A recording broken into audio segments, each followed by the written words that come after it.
Encore un épisode difficile à écrire. Encore un sujet délicat à aborder. Sur tous mes épisodes de cette saison, c'est certainement celui sur lequel je me montrerai la plus vulnérable, je dirais. Ce n'est pas un sujet que j'aborde, mais sur toutes mes expériences de vie, elle se place à la deuxième position des plus importantes et à la première de mes plus grands regrets.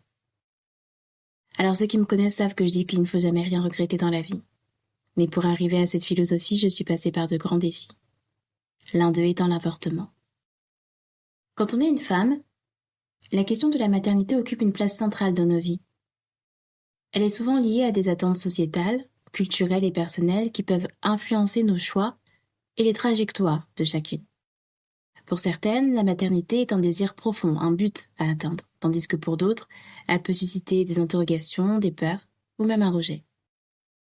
Cette question peut être également un terrain de pression, où les femmes doivent naviguer entre leurs aspirations professionnelles, leur identité personnelle et les normes sociales. Ainsi, la maternité ou le choix de ne pas devenir mère devient un sujet complexe, qui touche à l'autonomie, à la liberté de décision, et à la manière dont une femme se définit dans un monde où les rôles féminins évoluent constamment. Mais qu'en est-il de la question de la maternité dans le cadre de l'avortement ? Épisode 12.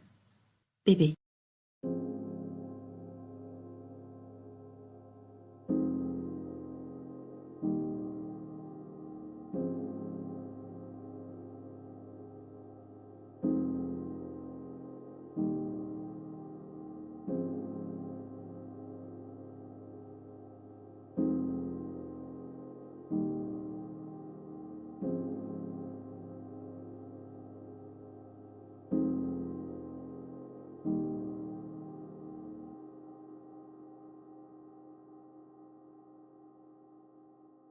Aparté.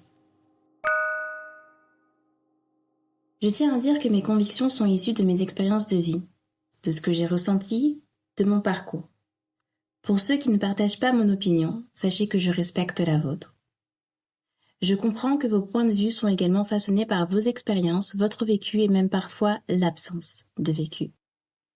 J'aimerais donc que chacun accueille cet épisode pour ce qu'il est, un moment de ma vie personnelle. Contrairement à certains, sachez que quelles que soient mes opinions et mon vécu, je ne juge et ne condamne personne. Mon intention est simplement de partager avec vous un instant intime de ma vie en espérant que cela résonnera avec votre propre expérience et pourra vous guider pour faire, je l'espère, de meilleurs choix si vous vous retrouvez un jour dans une situation similaire. Hey guys, c'est Lucrèce. Merci d'écouter Destiny Podcast. Comme vous l'avez compris dans cet épisode, je vais revenir sur le plus grand regret de ma vie. Pour ceux qui ont une bonne mémoire, vous savez que cet avortement est survenu 1 an avant ma séparation avec Marc, comme je l'ai mentionné dans l'épisode 10 qui lui est consacré. Mais avant d'en arriver là, j'aimerais revenir sur la manière dont je percevais l'avortement auparavant. Dans mon cas, il y a clairement eu un avant et un après. Et même si chaque femme est différente, je pense que vraiment seules celles qui sont passées par là pourront peut-être comprendre ce que je veux dire quand je décris l'avortement comme un acte trop souvent banalisé, quand la réalité de l'expérience est bien différente de ce que l'on imagine. Pendant longtemps, je voyais l'avortement comme une solution créée pour aider les femmes. La loi Veil de 1975, qui a légalisé l'avortement en France, a été mise en place pour offrir aux femmes un cadre légal et sécurisé pour interrompre une grossesse non désirée. Je comprenais que ce cadre légal était perçu comme une alternative sûre face à une grossesse non désirée et répondait à un besoin de santé publique. J'avais beaucoup de mal avec la vision pro-life des Américains ou même des Français, souvent présentés comme extrémistes et associés aux ultra-catholiques. Il y a un processus de déshumanisation autour de l'avortement et c'est une idée à laquelle j'adhérais. À cause de ça, je ne comprenais pas vraiment à quel moment on devait considérer qu'on attendait un bébé et qu'on allait devenir maman. Cette interrogation rendait encore plus complexe la question de la maternité pour moi car mon vécu m'a fait traverser plusieurs phases sur ce sujet. Jusqu'à mes 16 ans, je voulais devenir maman. Mais après avoir été témoin d'une fausse couche à 6 mois de grossesse, je suis entrée dans une phase où je ne voulais plus d'enfants. Cet événement m'a fait prendre conscience d'une réalité terrible. Un parent peut être amené à enterrer son enfant. Et cette idée était beaucoup trop dévastatrice pour moi. Ma solution était donc de m'épargner une telle souffrance en renonçant à avoir des enfants.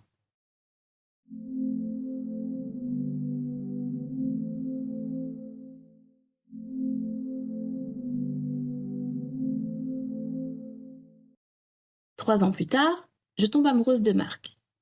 Et au fil des années, le désir de mariage, de fonder une famille et d'avoir des enfants revient, car il est l'homme que j'aime et avec qui je veux faire ma vie. À 25 ans, la question de la maternité n'est plus une question, mais une réalité. Je suis enceinte. Dire que j'ai paniqué serait un euphémisme. Je me revois appeler ma sœur. La première personne que j'ai contactée en pleurs, test de grossesse à la main. À l'annonce, elle se réjouit. Non, c'est pas une bonne nouvelle, je lui dis. Me réentendre prononcer ces mots me déchire le cœur. J'étais enceinte pour la première fois de ma vie, et ce n'était pas une bonne nouvelle. Elle me répond, bon, attends. Ne panique pas. Est-ce que t'en as parlé à Marc? Qu'est-ce qu'il t'a dit? Je lui explique qu'elle est la première au courant. Elle me calme et me suggère d'appeler Marc, en me disant qu'il pourrait réagir différemment. Je la remercie et je fais ce qu'elle me dit. Je me souviens même pas de lui avoir dit bonjour. Je pense que j'ai balancé la nouvelle de manière assez brutale. Allô? Oui, je suis enceinte. Sa réponse a été tout aussi brutale. T'as appelé pour avorter? Je reste un moment silencieuse, stupéfaite par sa non-hésitation et la rapidité avec laquelle il semble avoir trouvé une solution. Il n'a pas hésité, il n'a pas posé de questions. La première chose à laquelle il a pensé, c'est me demander si j'avais pris mes dispositions pour avorter. Attention, je ne le juge pas. Il n'était pas prêt, je ne l'étais pas non plus. Il venait de terminer ses études et il me restait encore 1 an. Comment aurions-nous pu être prêts? Il n'y a pas de bonne ou de mauvaise réaction face à une telle annonce lorsqu'on ne se sent pas prêt. J'étais paniquée et lui aussi.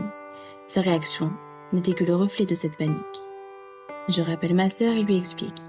Elle me réconforte, je raccroche et je fais ce que Marc m'a demandé. J'appelle un centre pour avorter.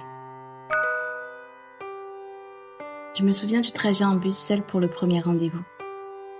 Je me souviens du court soulagement lorsque la sage-femme ne voit pas d'embryon, jusqu'à ce qu'elle dise « Ah, il est là !» Confirmé, je suis enceinte. Je me souviens de l'angoisse des conversations téléphoniques avec Marc. Tout autour de moi était fait pour que j'aie peur. Qu'est-ce que j'allais dire à mon père? Ma mère allait me tuer. Il me restait 1 an d'études. Je pouvais pas le garder. Marc n'en voulait pas. Et si je le garde seul? Qu'est-ce que je vais dire à mon enfant quand elle me demandera où est son papa? Mon père n'avait pas toujours été là. Je ne pouvais pas être égoïste à ce point-là. Si seulement j'avais un travail, je l'aurais gardé. Je me revois dire à Marc que c'est uniquement parce que je ne travaille pas que je ne garde pas ce bébé. Je voulais pas le trahir, aller à l'encontre de sa volonté. Mais si j'avais eu un travail, je l'aurais gardé. Je n'aurais rien demandé. Et si un jour il avait voulu voir son enfant, je ne m'y serais jamais opposée. Mais la réalité était que je n'avais pas de travail. Marc était catégorique, il ne voulait pas d'enfant, je ne voulais pas perdre Marc, et je ne voulais pas que mes parents me tombent dessus. Je voulais devenir mère, oui, mais je voulais surtout offrir un foyer à mon bébé, avec un papa et une maman. Je me souviens de cette fois, où en pleurs dans la salle de bain, la main sur le ventre, je te parlais, mon bébé. Je te demandais pardon, avec le peu de force qu'il me restait. Finalement, j'ai eu ma réponse. À quel moment doit-on considérer qu'on attend un bébé et qu'on va devenir maman? Pour moi, la réponse était là. Je te demandais pardon comme une maman demande pardon à son enfant. Tu n'étais pas juste un embryon. Tu étais un enfant. J'ai été comme toi. Nous l'avons tous été. Mais moi, j'ai eu de la chance. Ma maman m'a gardée et je suis née. Toi, je t'ai privé de cette chance. J'ai laissé la peur me dominer. Et à l'hôpital, je prends le premier cachet pour que tu cesses de te développer. Je me souviens avoir dit à Marc, j'ai peur d'avorter maintenant et que dans 10 ans, lorsque je voudrais un enfant, je ne puisse pas en avoir. 10 ans plus tard, à 35 ans, alors que je rêve de devenir maman, je n'ai même pas l'ombre d'un partenaire à l'horizon.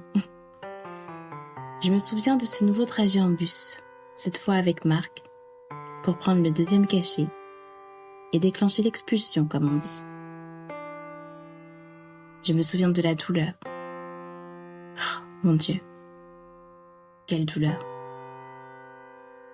On m'avait dit que c'était comme des douleurs de règles, mais plus fortes.